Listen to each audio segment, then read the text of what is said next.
Good morning प्यारे बच्चों, ये क्वेश्चन नंबर 4 का 11th पार्ट ले रहे हैं। इस क्वेश्चन में बहुत बच्चे गलतियां करते हैं, आप अच्छे से समझिएगा। क्या मिस्टेक करते हैं वो भी मैं आपको बताऊंगा। आपसे पूछा ये टर्म्स दी हुई है, एक नंबर ऑफ लिस्ट है या सीक्वेंस है, तो क्या एपी फॉर्म कर रही है, बना रही है। तो इसको टेस्ट करने के लिए इनका कॉमन डिफरेंस सेम आना चाहिए, वो हम निकालेंगे। तो सबसे पहला काम है, इनको नंबर दे दीजिए A1 A2 A3 A4। इन्हें 4 टर्म्स से तो 4A1 से लेके A4 नाम दे दिए हमने इसको। अब डिफरेंस निकाल रहे हैं तो A2 माइनस A1, तो A2 है बच्चों A स्क्वायर और A1 है A। अब बहुत सारे बच्चे क्या करते हैं, इसमें से माइनस करके A लिख देते हैं, यहाँ पर गलती करते। देखिए A स्क्वायर है और ये अनलाइक टर्म्स है, समझ रहे बच्चे। अनलाइक, अगर ये 2A होता तो ये लाइक टर्म। A स्क्वायर का मतलब होता है A मल्टीप्लाई A। तो इसको देखिए मैं समझा देता हूँ, इसका मतलब हुआ A multiply A minus A। तो ये A मल्टीप्लाई A से माइनस A सब्ट्रैक्ट नहीं हो सकता है, आप चाहें तो A कॉमन ले सकते हो उसमें से, तो A माइनस 1 बचेगा, बस इससे ज़्यादा सॉल्व नहीं होगा ये। नेक्स्ट आते हैं, देखिए बच्चों A3। देखिए A3 मतलब है A की पावर क्यूब और यहाँ ये A स्क्वायर है। अब इसको तो आपको सॉल्व करना आता है। यहाँ पर A स्क्वायर अगर कॉमन लेंगे हम तो यहाँ बचेगा A और यहाँ बचेगा -1। तो देखिए ये A-1 सेम दिखाई दे रहा है, लेकिन यहाँ A है और यहाँ A स्क्वायर है, तो ये जो टर्म्स है अनलाइक है। और बच्चे क्या गलतियाँ करेंगे, A स्क्वायर में से A माइनस करेंगे और A लिख देंगे, A क्यूब से A स्क्वायर माइनस करेंगे, A लिखकर बता देंगे ये AP है। जबकि आपको ऐसे हल करना है और यहाँ पर पता करना है कि A-1 तो इक्वल है, लेकिन ये दोनों इक्वल नहीं है, इसलिए AP नहीं है बच्चों। तो हमने लास्ट में यहाँ पर लाइन लिख देंगे प्यारे बच्चों कि the list of number not form an AP because difference D is not same. बच्चों ये बहुत इंपॉर्टेंट क्वेश्चन है, एग्जाम में कई बार पूछा गया और इसी टाइप्स के क्वेश्चन पूछे भी जाते हैं, और इस वर्ष भी आपको आने की पूरी संभावना है। देखिए यहाँ पर अंडर रूट में कुछ टर्म्स दी हुई है और पूछा है ये एपी बना रहा है या नहीं बना रहा है, ये टर्म्स मिलके एपी बनाते हैं क्या। तो इसके लिए हमको इनका डिफरेंस निकालना पड़ेगा। तो डिफरेंस निकालना है तो सबसे पहले तो इनको नाम दे दीजिए A2 A3 A1 A2 A3 A4। अगर AP है तो नेक्स्ट टर्म निकालना है हमको। तो अब यहाँ पर बच्चे बहुत गलतियाँ करते हैं इस क्वेश्चन में, तो कहाँ गलती करते हैं वो भी मैं आपको यहाँ पर बताने जा रहा हूँ। तो A2 देखिए, A2 है √8 माइनस A1 है √2। अब गलती क्या करते हैं बच्चों, इस √8 में से √2 माइनस करके √6 लिख देते हैं, जबकि ऐसा नहीं होता है। तो क्या होता है बच्चों, तो √8 के फैक्टर करिए आप, तो √8 के फैक्टर होंगे 2 × 2 × 2। ये दोनों अनलाइक टर्म है अभी, तो पहले इसको सॉल्व करिए आप। तो ये आ गया √2, इसमें से 2 कॉमन हो गया, तो ये 2 कॉमन मतलब बाहर निकल गया, तो अंदर बचा एक √2 और माइनस √2। अब इस √2 का मतलब हुआ ये 2 बार है √2, इस क्या मतलब हुआ, √2 प्लस √2। जैसे 2A होता है ना, तो इसको लिख सकते हैं A प्लस A। तो √2 को भी लिख सकते हैं √2 प्लस √2 और माइनस √2 ये बचा हुआ है, यानी इसको हमने ऐसा लिख लिया। ये √2 से √2 कैंसिल हो गया, तो आपको जो लास्ट में जो टर्म मिल रही है कॉमन डिफरेंस वो आ रहा है √2। नेक्स्ट इधर देखिए A3 है √18 और माइनस ये है A2 √8। तो 18 के फैक्टर करिए आप, 18 के फैक्टर होंगे 2 × 3 माइनस √8 के फैक्टर करें तो क्या आए थे 2 × 2 × 2। अब इसको सॉल्व करिए, तो यहाँ से 3 बाहर आ रहा है, यहाँ से 2 बाहर आ रहा है, तो यहाँ से 3 √2 बचेगा बच्चों, और यहाँ पर बचेगा 2 √2। अब इसको सॉल्व करने का तरीका क्या है, यहाँ पर 2 कितनी बार लिख सकते हैं, प्लस में 3 बार और यहाँ माइनस में 2 बार। देखो लिख के भी बता दे, हर बार नहीं लिखना, आपको समझाने के लिए कर रहा हूँ चूँकि गलतियाँ करते हैं बच्चों। तो √2 3 बार प्लस का है और यहाँ पर इसका मतलब हुआ √2 2 बार माइनस का है। ये माइनस के 2 रूट से प्लस के 2 रूट कैंसिल हुए, तो आपको जो आंसर मिला है इसका वो मिला है √2, यानी दोनों का डिफरेंस सेम आ रहा है। नेक्स्ट डिफरेंस भी सेम आएगा बच्चों, तो इसका मतलब ये AP बना रही है। बच्चों इसकी नेक्स्ट 3 टर्म्स निकाल रहे हैं, हमने यहाँ पर लिख दिया कि ये AP बना रही है और कॉमन डिफरेंस D √2 है बच्चों। तो नेक्स्ट टर्म आएगी इसकी A5 को लिखते हैं A + 4D और A का वैल्यू है आपके पास √2, यानी A मतलब फर्स्ट टर्म, ठीक है, प्लस 4 मल्टीप्लाई D का मान है √2, तो ये हो गया 4√2। इस 4 का 2 में मल्टीप्लाई नहीं करेगा, ये रैशनल है और इरेशनल का मल्टीप्लाई नहीं होता है। जैसे X है Y, ये संतरा है पपीता है, तो संतरा और पपीता को संतरा पपीता ही बोलना पड़ेगा।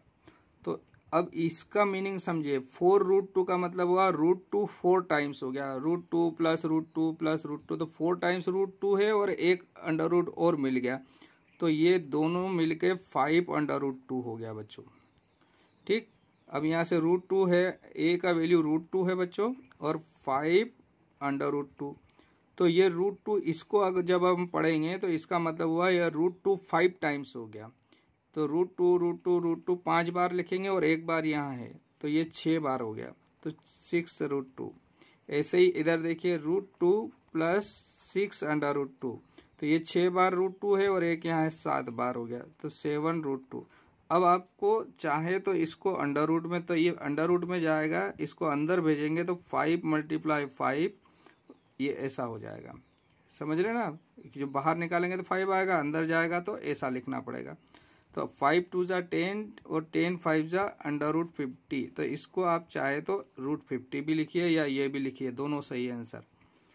ऐसे ही इसको सॉल्व करेंगे तो 6 2 टाइम्स अंदर जाएगा, बाहर निकालेंगे तो एक बार, अंदर जाएगा तो वापस 2 बार हो जाएगा, है ना। तो ये हो जाएगा आपका 6 2 = 12 और 12 6 = 72। इधर आ जाइए, 7 × 7 पे, है ना, ये हो गया 7 2 = 14, ठीक है बच्चों, और 14 का 7 में मल्टीप्लाई कर देते हैं तो ये 98 आ गया, है ना। तो आप अगर ये टर्म्स लिखते तीनों तब भी सही है बच्चों, और अगर आगे सॉल्व करके लिखना है तो ऐसा भी लिख सकते, दोनों ही आंसर आपके करेक्ट है। ओके, थैंक यू बच्चों। प्यारे बच्चों, क्वेश्चन नंबर 4 का 13 नंबर का पार्ट ले रहे हैं। यहाँ पर लिस्ट ऑफ नंबर दी हुई है, कुछ सीक्वेंस बोल सकते हो आप। तो इसमें आपको ये पता करना है कि AP बना रही है या नहीं। तो AP के लिए हम क्या करते आए अभी तक, इनका जो डिफरेंस है सारे पदों का, यानी 2 कंसेक्यूटिव टर्म्स का, वो सेम होना चाहिए। तो ये पता करने के लिए A1 A2 A3 A4 नाम दे दीजिए सबसे पहले तो टर्म्स को। अब इन 2 टर्म्स का कॉमन डिफरेंस निकालते हैं। तो ये है बच्चों √6 और यहाँ है √3। अब यहाँ पर बच्चे गलती करते हैं, आपको नहीं करना है, ये अनलाइक टर्म है ना। तो √6 में से √3 माइनस नहीं होता है, आपको एज इट इज़ यही आंसर। ऐसा नहीं लिख देना है कि √6 माइनस √3 तो √3 लिख देना। ये संतरा है पपीता है, दोनों आपस में सब्ट्रैक्ट नहीं होंगे। इसको देखिएगा तो 3 √2 लिख सकते हैं। अगर आपको सॉल्व करना ही है तो इसको आप ऐसा लिख सकते हैं, 3 × 2 माइनस √3, और अब ये हो गया √3 × √2 माइनस √3। तो आपने √3 कॉमन अगर निकालेंगे बच्चों इसमें से तो √2 - 1 बचेगा, ठीक।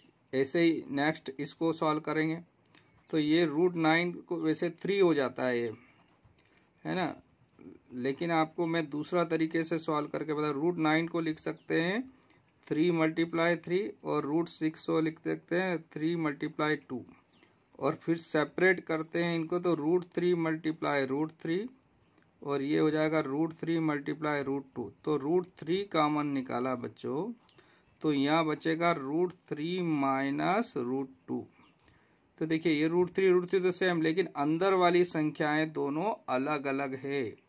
तो इसका मतलब वैसे यहाँ से ही पता चल रहा है कि ये कॉमन डिफरेंस सेम नहीं आ रहा है, ये सब्ट्रैक्ट नहीं हो रही आपस में। तो यहाँ पर डिफरेंस सेम नहीं है बच्चों, इसलिए यह AP नहीं बनाती है। तो बच्चों लास्ट में आप लिख दीजिएगा, so that given list of number not form an AP because difference is not same. प्यारे बच्चों इसका 14th नंबर का पार्ट ले रहे हैं, क्वेश्चन नंबर 4 का 14। इस यहाँ पर आपको कुछ टर्म्स दी हुई है, आपको ये बताना है AP बनाती है नहीं। तो सबसे पहला काम, इसको नाम दे दीजिए A1 A2 A3 A4।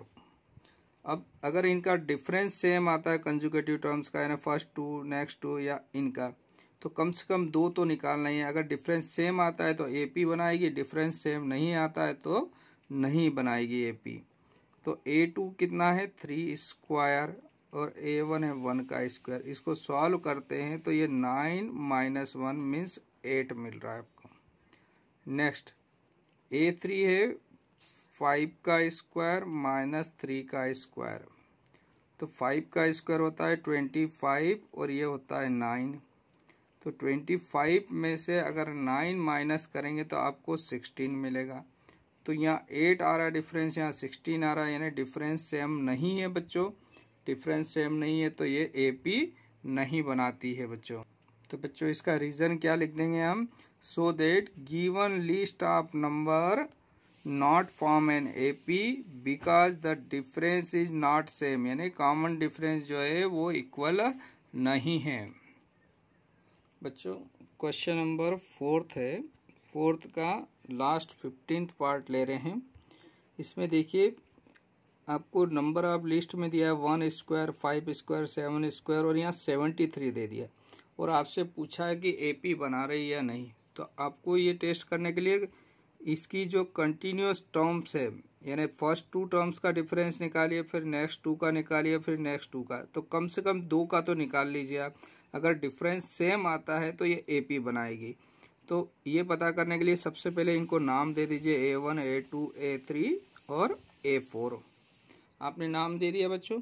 अब डिफरेंस D निकाल रहे हैं, तो A2 है बच्चों 5 स्क्वायर -1 का स्क्वायर। तो इनको सॉल्व करना है आपको।